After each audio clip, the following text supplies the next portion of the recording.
जैसे जानना चाहेंगे कि जिस तरह से आप जनसंपर्क लोगों से कर रहे हैं, किस तरह का अब रिस्पॉन्स मिल रहा है? सर मैं अल्लाह का ताला के हुक्म से बहुत अच्छा रेस्पॉन्स मुझे मिल रहा है और मैं हर वर्ग के पास में जा रहा हूँ और हर वर्ग से मेरी बातचीत हो रही है।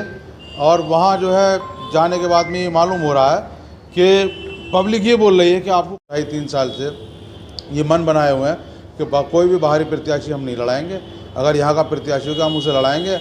आप आए, आपने आने में देर कर दी, लेकिन हम आपके साथ हैं और आपको जो भरपूर इतना वोट आपको दिया जाएगा। पब्लिक ने जैसे मुझसे कहा कि हम दिल्ली की सरकार हिला देंगे और ये 300 पार और 400 पार की बात करते हैं, बोला हम इन्हें पार लगा देंगे। भारी प्रत्याशी की बात आप कर रहे हैं, जबकि उनका कैंडिडेट का कहना है कि वो खुद यहाँ का उनका लड़का है, उनकी शादी हुई है, वो खुद यहाँ की रहने वाली है, तो फिर आप भारी प्रत्याशी का क्या होगा? सर उसमें जहाँ तक मैंने ये सुना है कि उनका शायद यहाँ मैका नहीं है, शायद ननिहाल वगैरह हो सकता है, वो भी दूर की कोई रिश्तेदारी हो।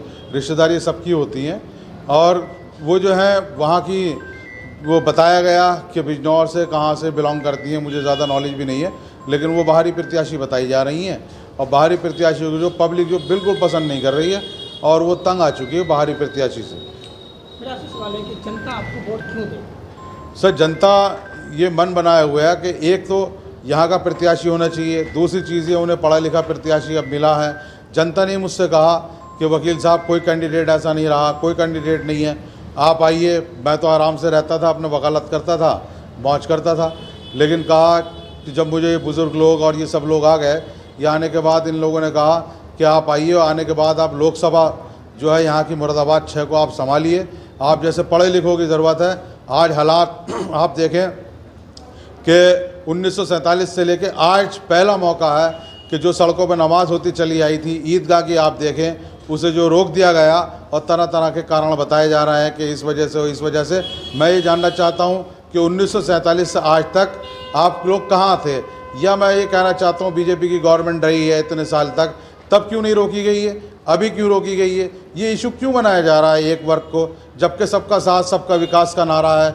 हमारे जो प्रधानमंत्री महोदय हैं वो भी कहते हैं सबका साथ सबका विकास, इस बात से सब लोग सहमत थे। आप देखें अटल बिहारी वाजपेयी जी यहाँ के प्रधानमंत्री रहे, मुसलमान भी उनको पसंद करते थे। यहाँ के राजनाथ सिंह जी मुख्यमंत्री रहे, मैं खुद उन्हें लाइक करता हूँ, पहले भी करता था, आज भी करता हूँ, वो किसान के बेटे हैं।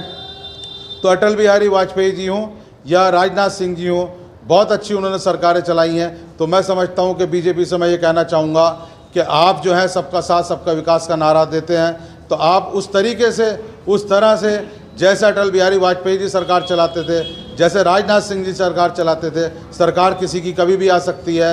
ये आपकी सरकार आई है, आपको मौका मिला है।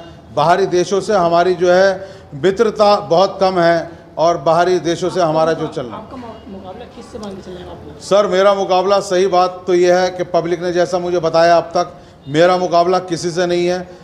पब्लिक ने कहा है कि आप जो इतने वोटों से जीत के आएंगे, हर वर्ग का, हिंदू मुसलमान सिख ईसाई सबका आपको वोट मिलेगा।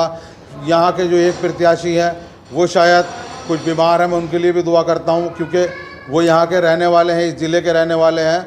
हमारी कोई उनसे दुश्मनी तो है नहीं, एक विचारधारा अलग अलग हो सकती है, या जो बाहर से आई हैं, तो उनके लिए भी मैं ये बताना चाहता हूँ कि अपने अपने क्षेत्रों में आपको जो इलेक्शन लड़ना चाहिए।